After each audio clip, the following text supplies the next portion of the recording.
It's Saturday night, December 10th, 2016. I have the zither here that my friend Hyla Willis gave to me, that she got at a flea market. The zither has a separating base from the sound body. I put some tape on it. I did this quite some time ago. But today what I did was I put on information about the tuning. I know that there are two typical tunings, the Munich tuning and the Viennese tuning. Now, there are two different tunings to the zither. There is a Viennese tuning, which I have, and that is A, D, G, G, C. And then there is a Munich tuning, which goes A, D, G, C. Now, the Munich zither players can't play mine, and I can't play theirs. It's a funny setup. All the other strings are the same. And that the melody notes in the Munich tuning are A4, A4, D4, G3, C3. That means these fretted notes here, unlike a guitar, they go from highest to lowest. Now, before when I tuned this, I didn't really find myself capable of tuning it the way that I thought I was supposed to tune it, which may have been the Viennese, it may have been the Munich way, I'm not really sure. So I tuned it to D, D, G, D, G. I won't get into all of these, the accompaniment notes as they're known. The accompaniment being the first octave, and the bass notes being the second octave.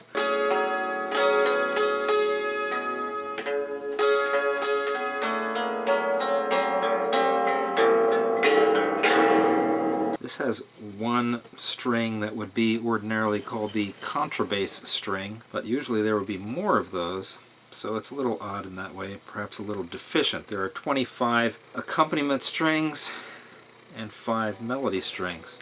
Fretted strings. I think the Viennese tuning appeals to me a little bit more because the melody strings don't repeat at all. In the Munich tuning, the first two, meaning the two highest strings, are A4 and A4, and then it's D4, G3, and C3, whereas in the Viennese one, it's A4, D4, G4, G3, C3, so there's a little bit more variety there. This is 73 zither, and I'm going to start off by reading the Wikipedia entry, or at least snatches of it. Zither, German, is a class of stringed instruments.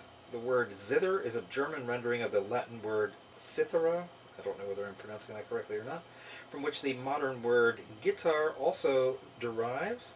I do have one very, very short excerpt from a guitar solo online. That was from a band called Something That Dissolves the Shadow of Something That Was Next to Something That Combusted Twice Once, only performed on November 4th, 1989, EV, Era Bulgari, at a place called Displace in Baltimore. This was our final gig.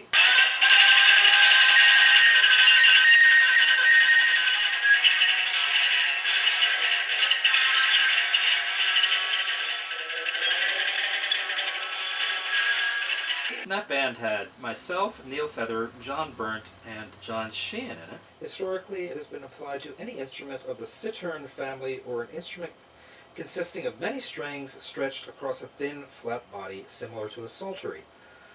This article describes the second variety. I'll be dealing with both varieties tonight. Now, the accompaniment strings, all the other strings are the same, are also different in the Munich and Viennese tunings. They start a fifth apart and pretty much seem to stay a fifth apart throughout the entire thing. In the case of this instrument, the strings stop at 30, so these contrabass notes are more or less irrelevant. But in the case of an ordinary concert zither, the strings continue all the way up until 38 or 42, so they go through an entire octave plus 1.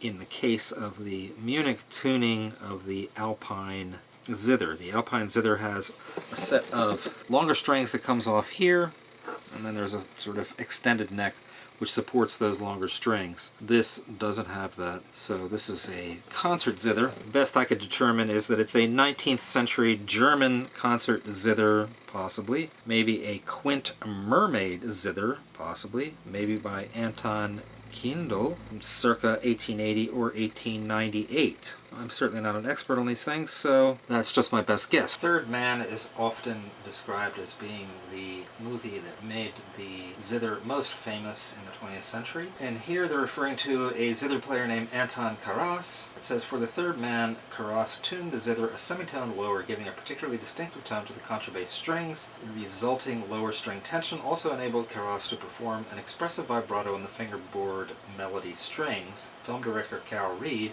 on whose oak kitchen table the music was performed, described the sound as gritty and dirty, perfectly reflecting the atmospheric mood of the film. Now I'm going to play an excerpt of Karas playing the Third Man theme.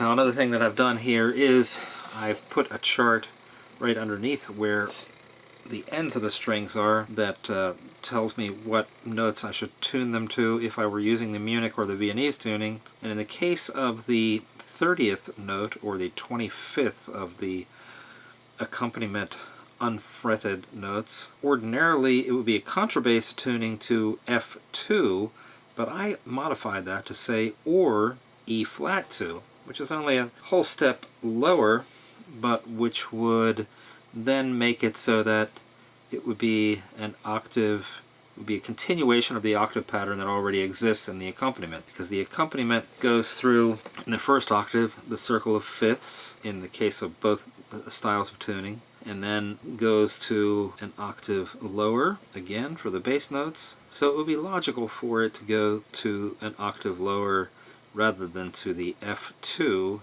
in the case of the concert zither that stops right there, which most of them wouldn't, but in this case this one does. And that's what happens in the case of the Viennese tuning. It's possible that if I were to try to do the Munich tuning, I would tune the lowest note to an E flat 2 instead of to an F2, but I chose to not have that tuning at all.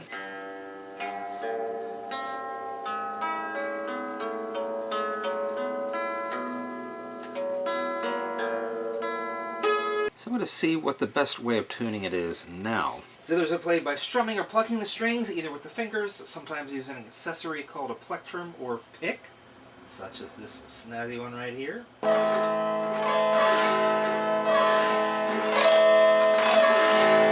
Sounding the strings with a bow, or with varieties of the instrument like the santur or cimbalum, by beating the strings with specially shaped hammers. Like a guitar or lute, a zither's body serves as a resonating chamber sound box, but unlike guitars and lutes, the zither lacks a distinctly separate neck assembly.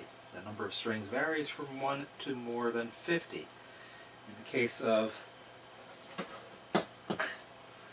this one, there are 30 strings total, which is a little odd. Back in the day when I was a folk singer, folk musician, and played mostly 12-string acoustic guitar, fiddle, harmonica, piano, and sang, I covered quite a few Leonard Cohen songs, and almost all of them were in 6/8, so I learned a lot of 6/8 things from him, including fingerings like this. Let's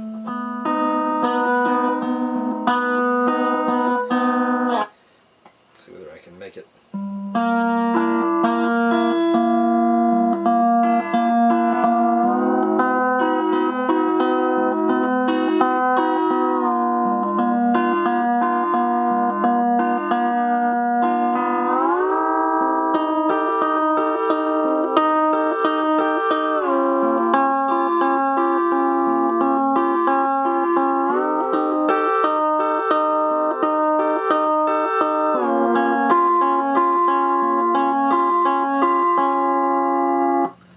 my very brief and very differently tuned Leonard Cohen tribute.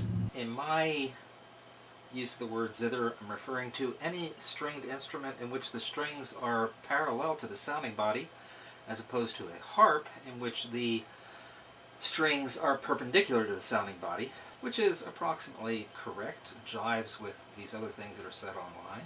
That potentially puts instruments like the violin in the zither family, but the violin family is apparently considered to be separate from the zither family, although they are both chordophones. One other instrument here, which I'm throwing into the zither family, which it does really belong in, although not in the second sense of the zither family as indicated on the Wikipedia page, and that is the mandolin. I got this mandolin from a pawn shop for $50. I've always liked playing with a tremolo technique, and I've only used this for one project. That was for Tex-Mix Giddy Up Americana.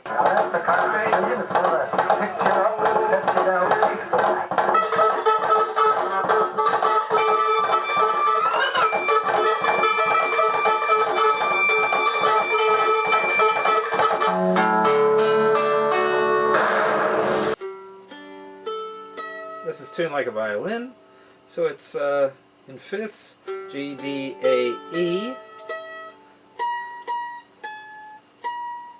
I had to tune it again today because it hadn't been tuned for a year.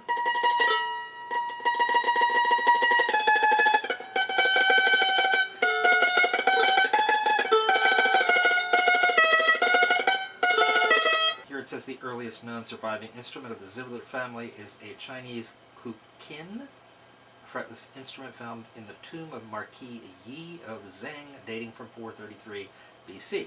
Similar instruments along this design were developed over the following centuries. For example, the Japanese silk-strung koto, the sitar of Indonesian gamelins, the quanun or kanun of the Middle East, the valiha, a tube zither of Madagascar, which I had one of and no longer have, which I regret. I've got an electronic tuner which I basically never use. I usually tune things by my piano, but I know that my piano is out of tune right now. I have a tuning key for the autoharp that I'm going to tune later, but I don't have one that fits this zither. So what I'm going to do is try using my Allen keys, none of which seem to be small enough. Now I know I've tuned this with something before, so I must have an appropriate tool for it somewhere. Apparently it's not this Allen key, so I'm going to stop this video camera for a moment and see whether I can find the right tool for this.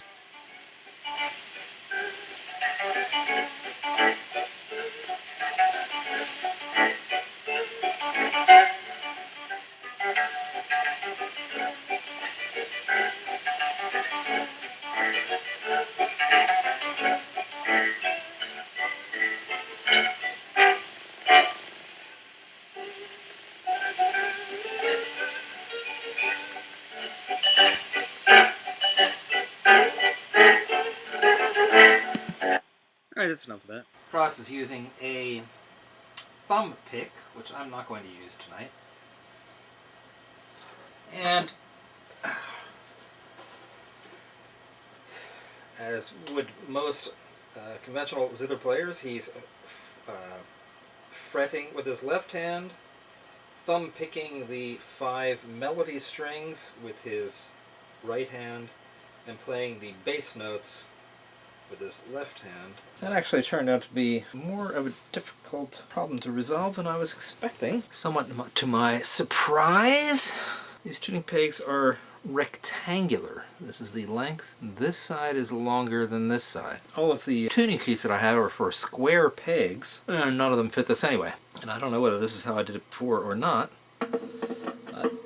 I can use vice grips, although someday it would be nice to come up with the appropriate device for it. Now, let's say that I were to try to tune this instead of to the tuning that I came up with. Let's say I were to try to tune it to the Munich tuning, because that seems to be what this is more likely strung for, if only because the top highest notes are the same string thickness, which makes me believe that they're more likely intended to be A4 and A4 rather than in the Viennese style. Let's see what note I get if I play this highest string right now.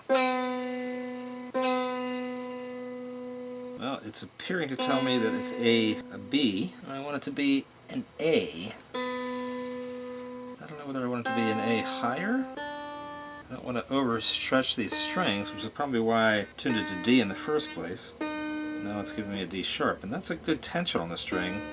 So I'm going to go hit an A4 on the piano and compare that to where I need to go with this, either higher or lower. Da.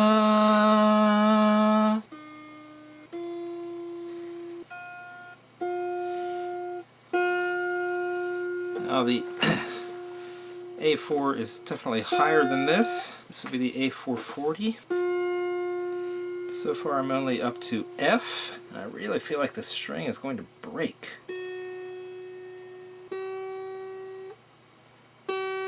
Well, it hasn't broken yet.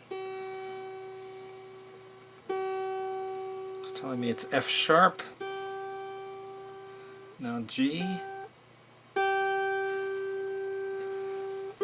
Still G. No, of course it's jumping around here. It's telling me it's A sharp now. It's telling me it's G.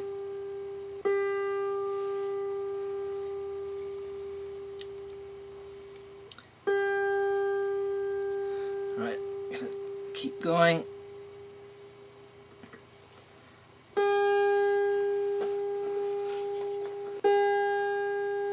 Now it's saying G sharp. I'm almost there.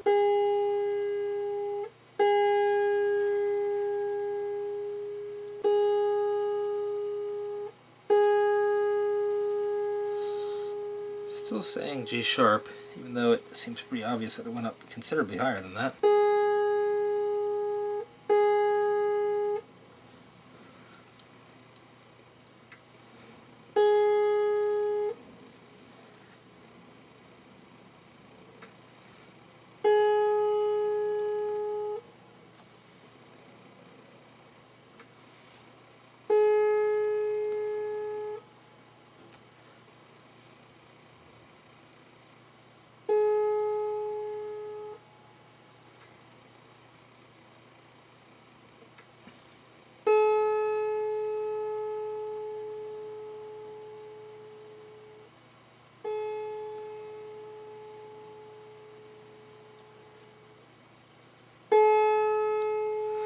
Alright, well it's somewhat consistently telling me now that it is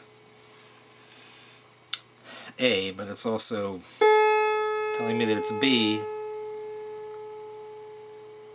and G sharp. And this is going to be a very slow process.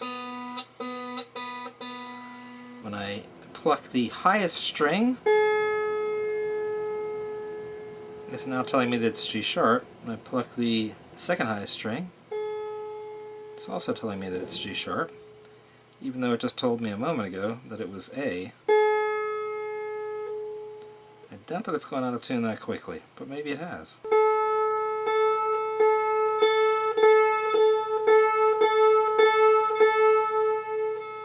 Okay, hypothetically the top two of the fretted strings are now tuned to A440.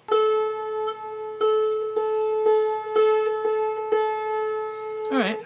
So far so good. I did manage to tune this more or less correctly to the Munich tuning. It's probably already gone out of tune again. This is not in the greatest shape. Alright, I surprised myself by having more spare guitar strings than I expected. I looked up what the high G string is on autoharp in terms of string thickness. I had to replace one of the autoharp strings that I was working on, and alanhorvath.com was very useful. Were telling me what the proper string gauge of them should be. And I got an answer of 0.016. Not all of these sets of guitar strings identify the strings in terms of thickness. Most of them just say whatever, first, sixth, etc. But I did find two sets here that came close. This set number 210, Extra Light, of electric jazz nickel round wound guitar strings by Daquisto, Signature Series, has a 0.015 string, and then this Dean Markley Electric 2503A has a 0.017 string. I'm going to go for the .017, and that would be presumably the thinnest string in this group here, since it is the smallest number. Now, the funny thing for me about doing this sort of thing is that I tend to change the materials that I'm working with great frequency. So there was a time, for example, when I was a guitarist, and I practiced a fair amount and learned scales and went through all the usual blah blah, but I left that behind about 44 years ago, even though I occasionally do play guitar now and then for no particularly good reason. I might even do it today.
Anyway, that wasn't much as a guitar solo. I do have some minor facility.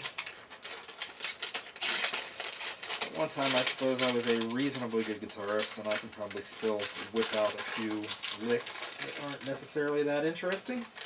But they aren't the worst thing in the world either. I stopped playing guitar, though, because I found it very boring. I've never really played the zither or the autoharp, so that's a part of today's experiment. This is probably too fine, even for it to actually be seen in this shot, except as a vaguely vibrating silver thing there. I've never strung a string on an autoharp before. It looks like you just drop this end with the protuberance on it down in there to get caught underneath the tuning end, although it may be that you're really not supposed to use guitar strings because I see that the winding doesn't actually fit in here that well. I think it'll probably still work. I took a non-broken autoharp string out to see what the base of it is like, and as you can possibly see in this shot, it's got the capture hoop, whatever the correct name of it might be here. The winding is very small that goes after that. Now if you compare that winding to the winding on the guitar string that I chose, you'll see that the winding is much more substantial on this. It basically goes all the way up to here, which would make it difficult to fit in the slot that's available in the autoharp. I might not be able to use this string. I'm going to see whether one of the other guitar strings has less of a winding there, but it's unlikely because in the case of guitars this would be fine. Okay, I predictably had to compromise a bit there. The .017 and the .015 strings wouldn't work because of the winding. So I picked a double lock twist Swedish steel Dean Markley electric acoustic .013 plain guitar string, which also didn't work because of the winding, but at least it fit through the slot. So whenever I tried to tune it to the correct pitch, it would slip. So what I ended up doing was tuning it an octave lower, which isn't that great either. Hypothetically, it's the same pitch as this other G that I'm plucking here. But you can hear the looseness of the string. I did have to replace the low F2 string with a diameter .0596 E string, bronze for guitar. And then I'll replace the A2 string with a .04 nickel wound. And then I'll replace the G2 string with a .049 heavy gauge bronze string. That's more or less successful, but I should probably eventually put the right strings on there. But those will work. So back to selections off of YouTube. Next up will be a tutorial by a woman named Lottie Landel, which is an interesting indication of what YouTube can be like. Lottie Landau appears to be a sufficiently proficient, albeit conventional zither player, and she tells us that she doesn't really play those lower strings. So one does find out pretty quickly that her technique is extremely limited, but still, the rubes would be impressed, and she's certainly better than I am, so I'm going to play her zither tutorial. I should say that I'm not a zither player at all. I've never really played this instrument at all. I've tuned it 3 or 4 times now, and I'm going to play it tonight for the purposes of this 73. Hello, Grüß Gott, here we go again. Lottie Landau once again with my concert sitter. I have promised somebody that I will show a little bit more of how this thing is being played. I have told you it's not easy. I have also told you I've got 38 strings, but I only use 28 because the others I just don't need. A scale goes in the C scale. All the fingers have their certain positioning.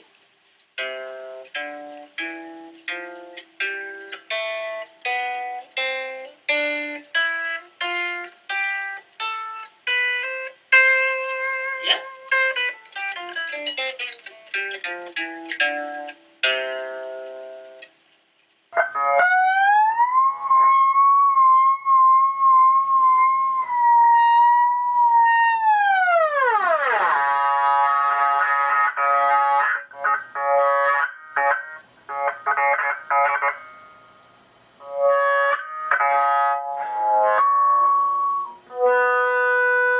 The bass and accompaniment are tuned in fifths. A flat, E flat, B flat, F, C, G, D, A, and so on. And again with the bass notes.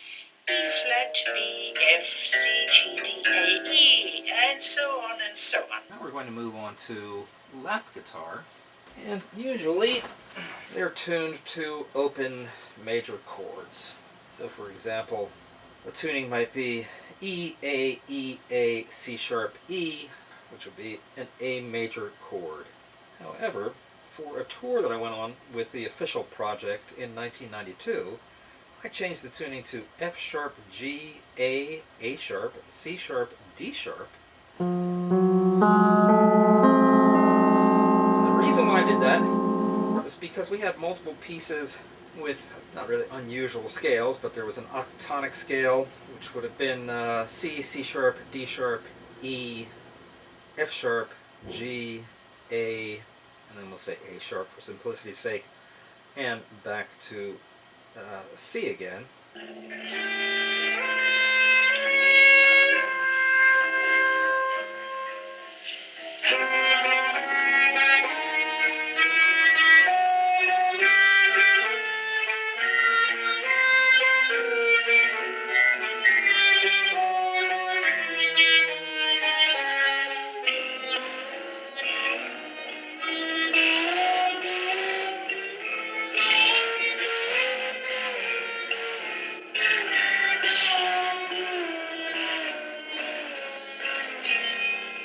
And then we used a harmonic minor scale. As many of you probably realize, the harmonic scale has a minor sixth but a major seventh, so that there's a jump from the sixth to the seventh of a minor third instead of a major second. Having this tuning enabled me to play all of the strings open, but also play those pieces with the slide.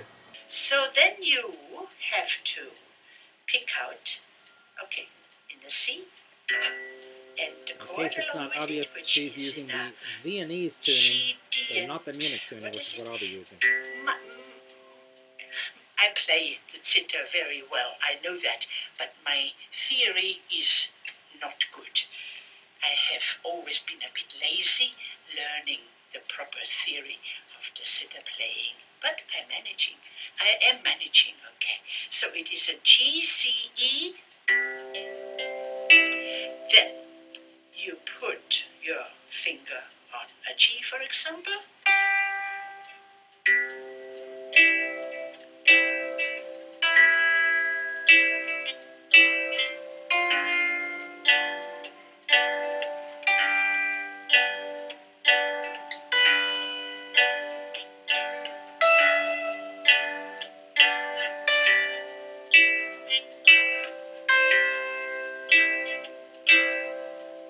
was my very first little number that I learned.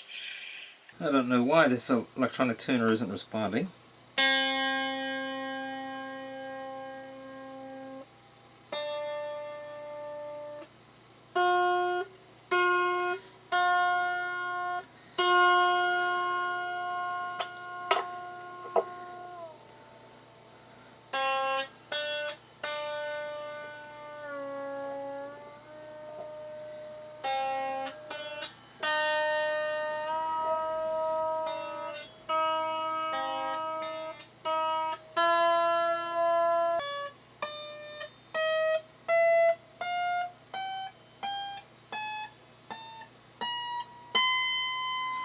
That all sounds fairly in tune to me. Of course, I'm getting incredibly sick of this process. I've been at it since about, I don't know, 2.5 hours, a little over 2.5 hours. This is probably, in some respects, not the best camera shot. My face doesn't show, but my face shows in so many movies that it's really not that important that it show in everything.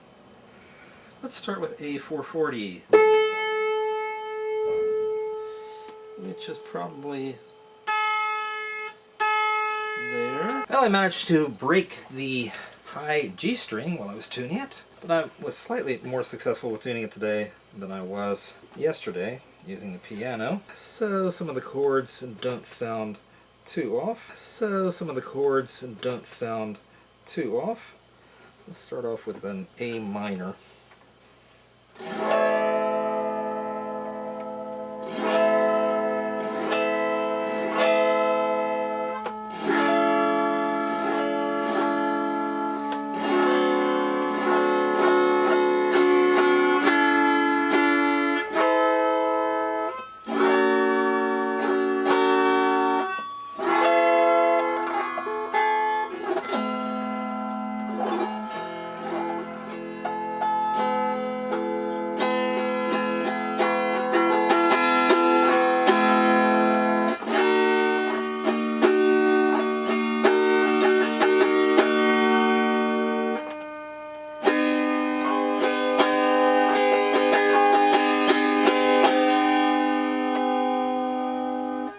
That will pass. One thing I sort of always found easy, you have two strings with your forefinger, leave out two, pick out one with your middle finger.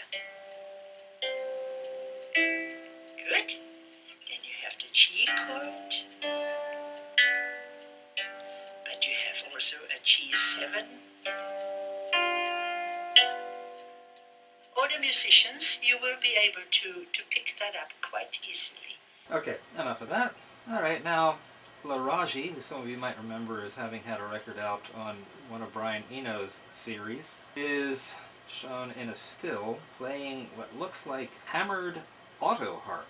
So basically he's just using an autoharp as a zither. In other words, he may not be depressing the keys down.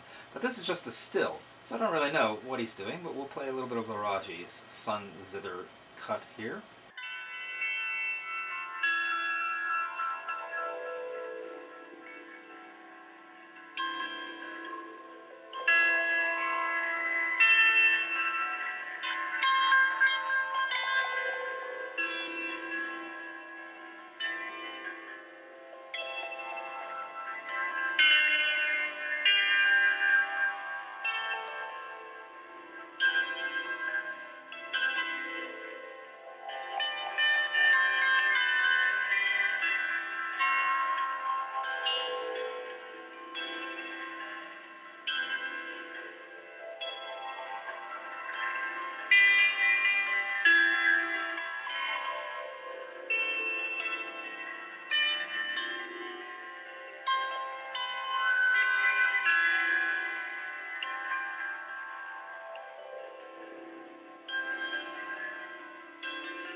Obviously there's some sort of effect on it. It sounds like phasing, but I don't know what it is exactly.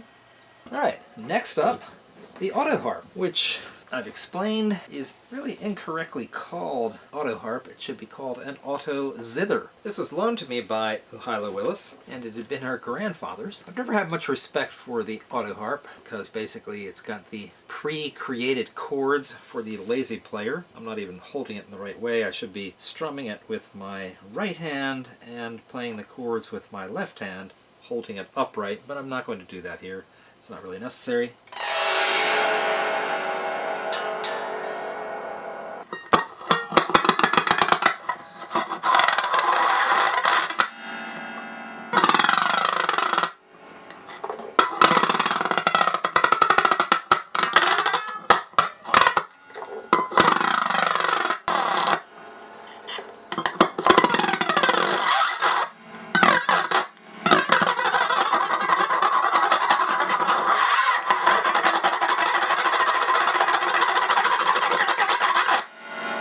That's about all I'm going to do with that, this piezo contact mic. Next up is traditional Chinese music, Fisherman's Song at Dusk, Chinese zither performance. In this case, this zither looks somewhat like a koto.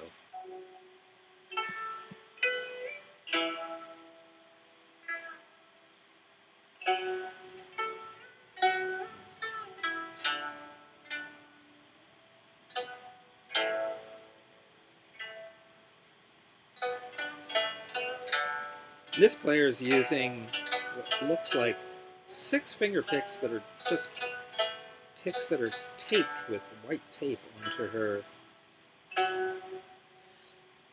thumb, forefinger, and middle fingers of each hand. That's interesting. I wonder if that's traditional or her particular technique.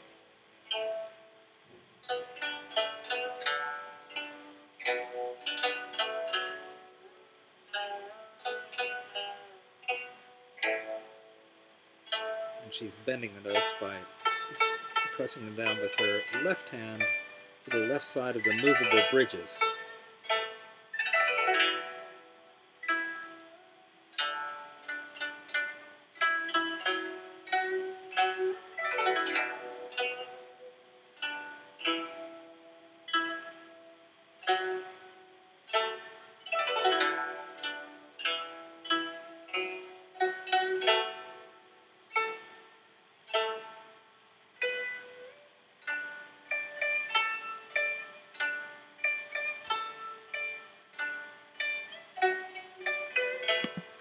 As usual, I'm whipping through these things.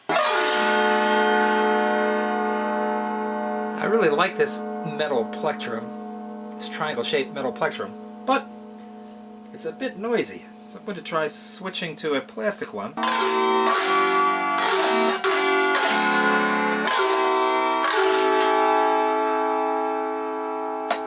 That was fun.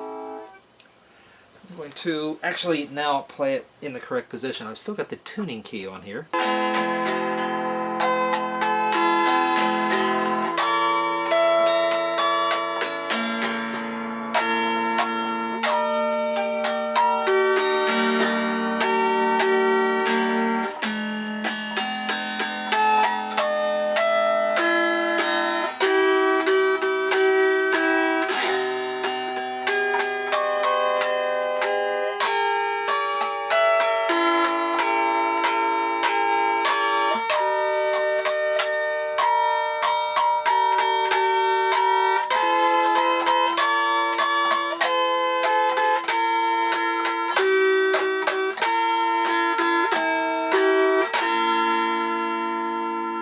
More fun than I expected it to be.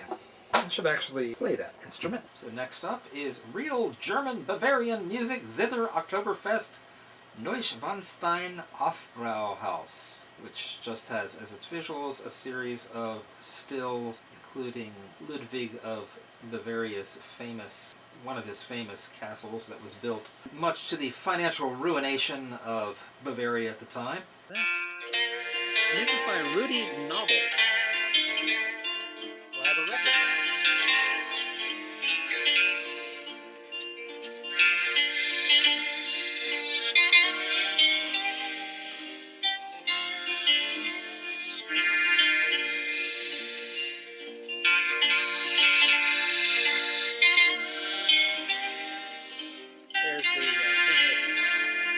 Ludwig of Bavaria Castle, one of them.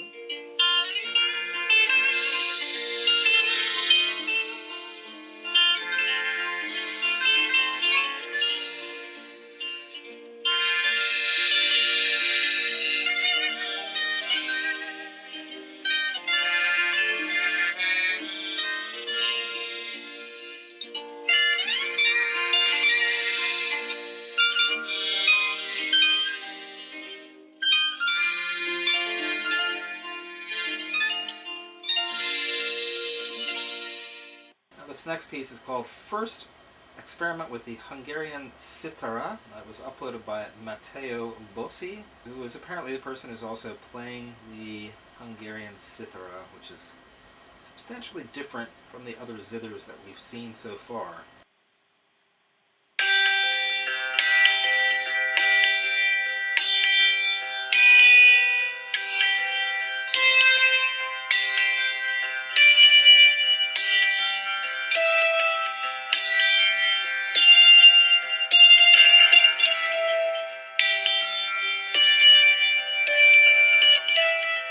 The interesting thing about this is the way it's fretted.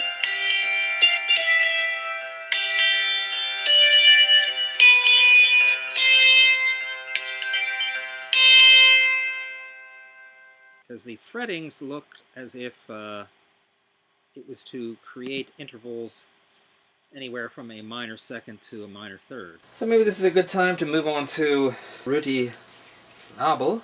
I'll play a little bit of this record. It's called Zither!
The next one up is Colin Offord, Austronesian driftwood zither experimental instrument.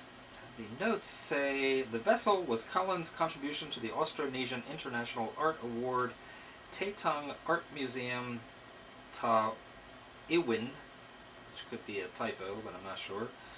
Built from burnt and carved driftwood, Colin performed in Dulan Sugar Factory Warehouse and the Art Museum throughout August 2014.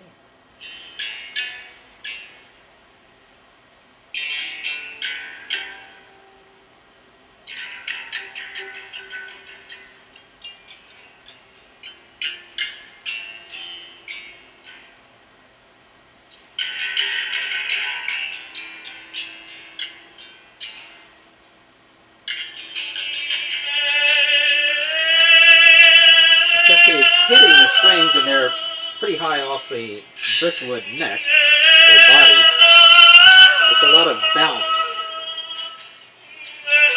with his sticks, which look like they're not much larger than chopsticks maybe, but they aren't chopsticks, they're bigger than that.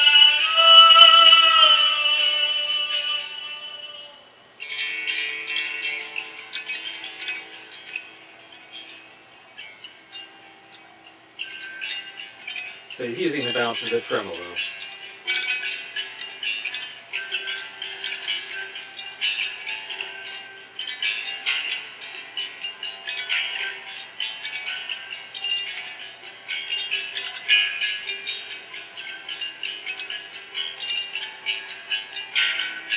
I got 3 CDs out of the library in honor of tonight. Rujinderl Maître de l'Inanga, Musique de l'Ancienne Cour de Rwanda. So this is chanting and Zither, specifically this one.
Was in a group with me called the Official Project for simplicity's sake. We changed our name every time we played.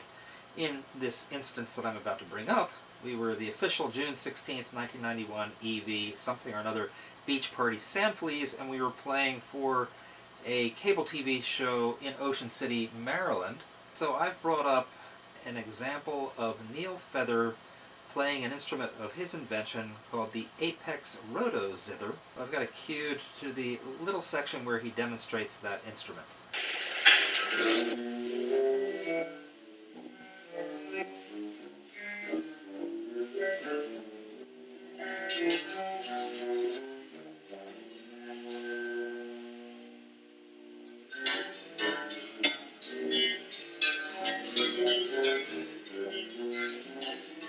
Man. What's up, man? Hey. Beach party, man. That's a happening deal. Hey, bud. Yeah, it's the Apex Roto-Zither. Dude, man, that's the wildest stuff we've seen, man. What is that all about? What's with there's all this deal here with the wheel, man? Is this driving?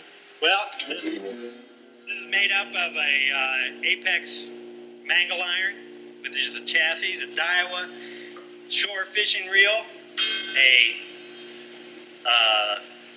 film editing take-up reel. No way. Some lawnmower parts here. Whoa. Some more sewing machine parts here. A lamp part here. And we got a croquet ball. Croquet? And a fishing rod. And a Pontiac, pre-Ralphinator Pontiac steering wheel here. Because it's got this door knob. That's really interesting, man. What's it called? What is this called? What do you call it? This is called the Apex Roto-Zither. Are you the And inventor? by the way, this is impartially funded by the New Forms Regional Grant Program by the Painted Bride Art Center in Philadelphia. I need to plug them because Hey. they made it happen. Okay, you're the inventor of this? You made this? And what's Yeah. your name? My name's Neil Feather. Neil Feather, okay. What happens if you change the location of all these guitar pickups? How does it change the sound? Well, this one, if I put the motor on for this,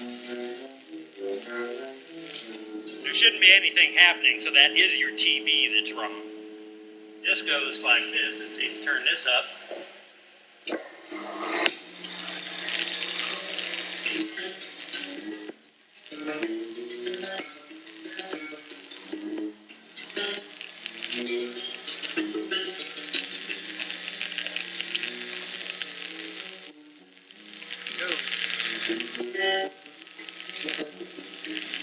That's way cool, man. All right, way cool.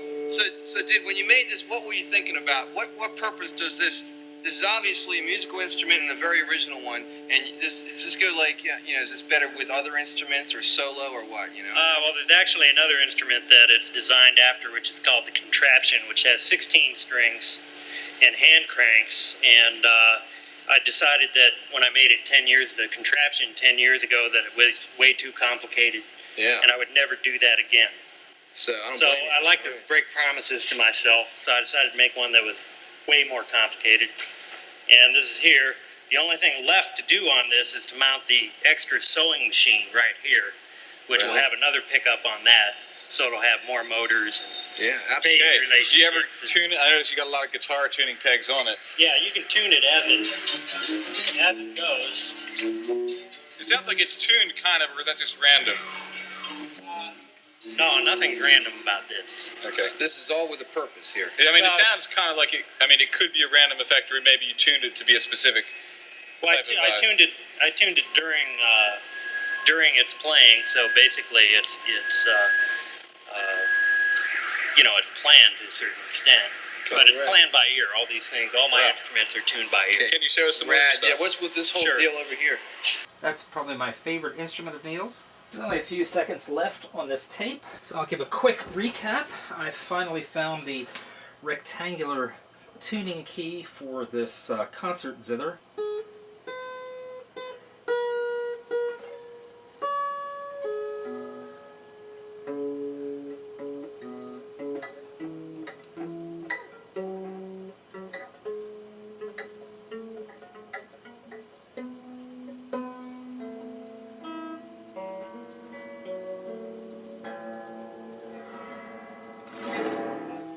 Okay, now that we've gotten an entire continent out of the way, of course I'm kidding, this CD is called Resting Place of the Mists, and it involves a playing of the Valiha, which is these two other things here.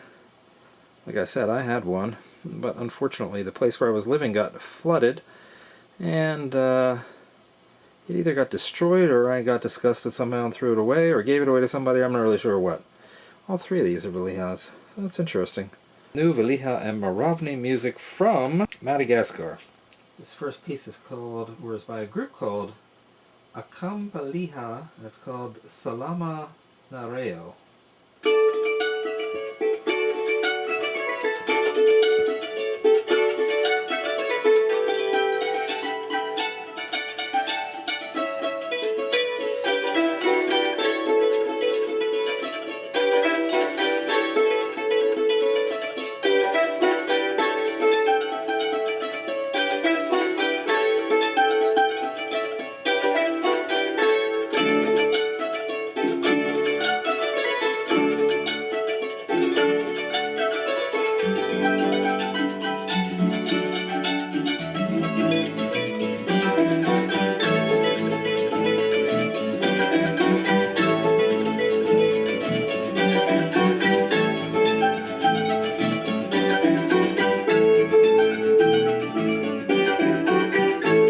Okay, very short excerpts here.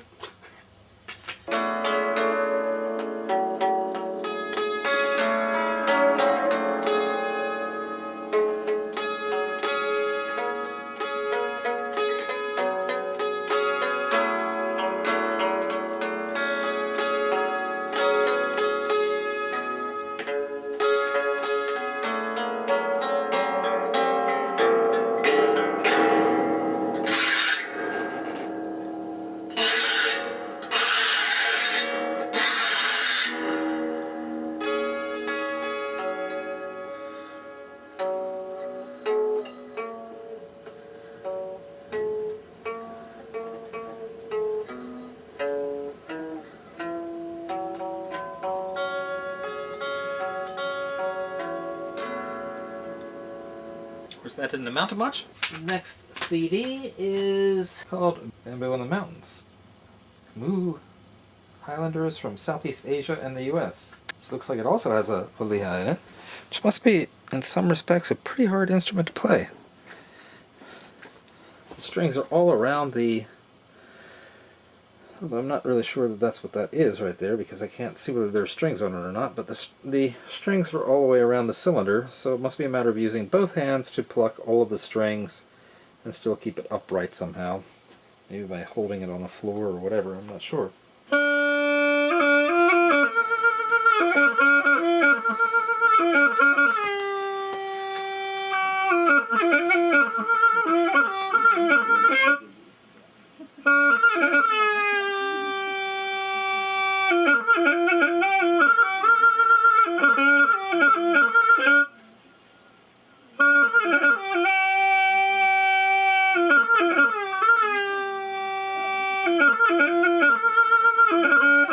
Okay.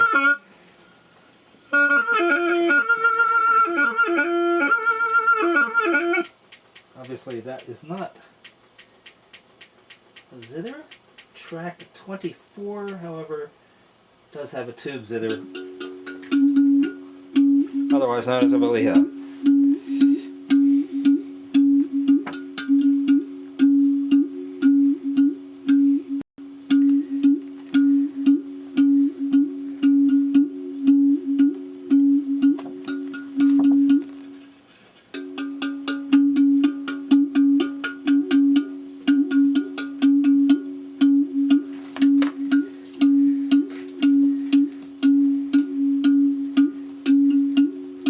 Sounds like they're using some sort of technique where they cap the top of the tube.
Switch to cassette.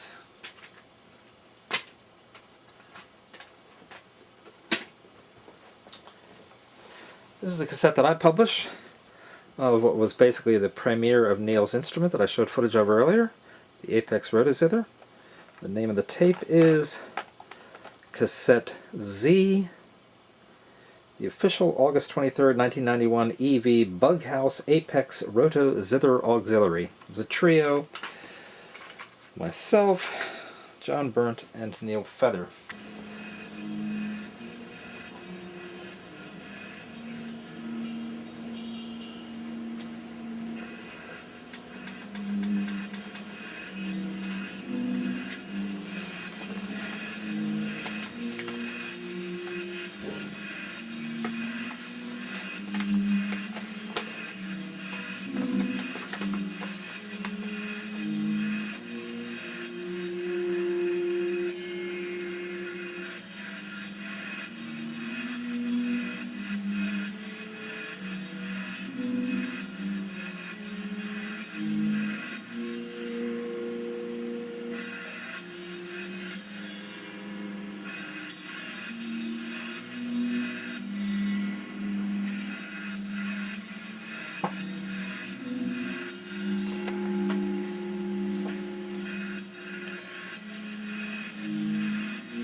It wasn't all Neil's instruments. Actually, I have my erector set percussion there and other things. Even played alto sax. What do you know?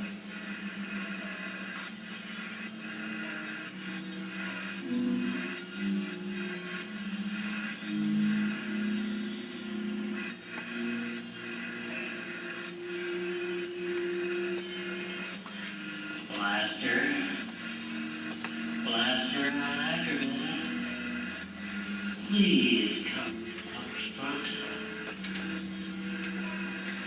Yes, you, stand up. And Blaster Al Ackerman was alive at the time. Just follow the light.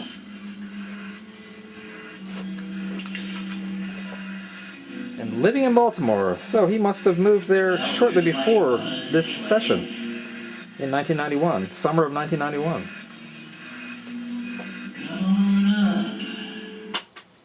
Neil Feather's instrument should be called the Roto-Zither.